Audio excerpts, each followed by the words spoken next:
আপনি আমাদের ইমাম সাহেব, সেখানে আপনি এটা কি দৌলত দেয় গেলেন? মারি ফেললো, আমি এই কথাই বলি।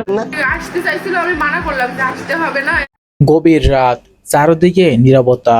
গ্রামের বেশিরভাগ মানুষ ছিলেন ঘুমে, কিন্তু গ্রামের কিছু ছেলে পেলে ফুটবল বিশ্বকাপ দেখার জন্য সজাগ ছিলেন। আর তখনই প্রবাসীর স্ত্রীর ঘরে প্রবেশ করেন স্থানীয় মসজিদের ইমাম। চাঞ্চল্যকর এই ঘটনাটি ঘটেছে মেহেরপুরে।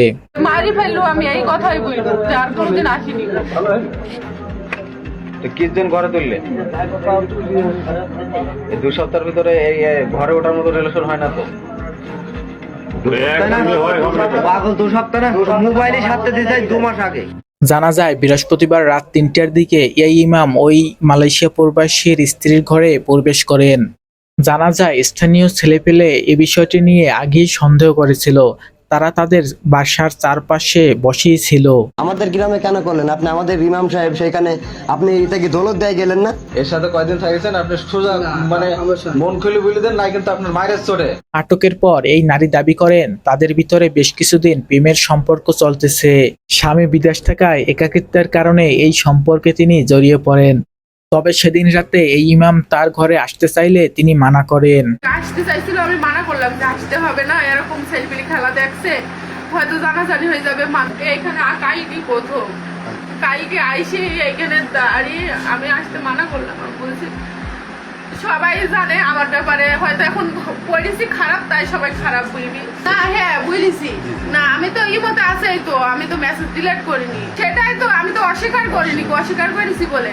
এ সময় স্থানীয় জনতা এই মেয়েটির সাথে ইমামের বিয়ে দিতে চাইলে মেয়েটি মানুষের হাত পা ধরেন। তিনি নাকি বিয়ে করবেন না। বিয়ে দেন না, না বিয়ে দেন।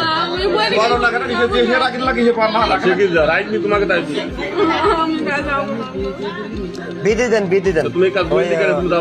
তাহলে এখন তুমি কি করতে চাই তাই বলো। তুমি কি করবে এখন তাই বলো, তোমারটাই বলো তুমি শুনি। হ্যাঁ, তোমাকে তো মানার মনে করো এটা তো শুনবি, এটা নেবে না তোমাকে। তাকে নিয়ে যাবো আমরা নিয়ে যাবো তো তাই বাড়ির কাছে করলি কদিন আই তোমার বাড়ি তাই বলো, কদিন আইছে। অন্যদিকে ইমাম ইয়াসিনের দাবি ভিন্ন। এই নারীর সাথে নাকি তার 3 মাসের সম্পর্ক। শুধু এই দিনই নয়, আরো অনেক দিন তিনি এই নারীর বাসায় এসেছিলেন বলে তিনি দাবি করেন। তোমার সাথে আমার কথা সব তো দেখমতো হয়, জাস্ট তাছাড়া আর আশা তো এই ফার্স্ট আমি এভাবে সপ্তাহ 2 মতো বিয়ে করবেন তো গেলে কেন তাহলে? ডাকলে কেন তাকে? সে হুজুর মানুষ মানুষ বুঝাই গেলে বিদায় করে পাড়ার একটা মান সম্মানের ব্যবস্থা করুন আমাদের। তাহলে এখন কি করা যাবে? এই ঘটনায় স্থানীয়দের ভিতর চাঞ্চল্যের সৃষ্টি হয়। স্থানীয়দের দাবি স্বামীর অনুপস্থিতিতে তাদের ভিতরে দীর্ঘদিন সম্পর্ক তৈরি হয়েছিল।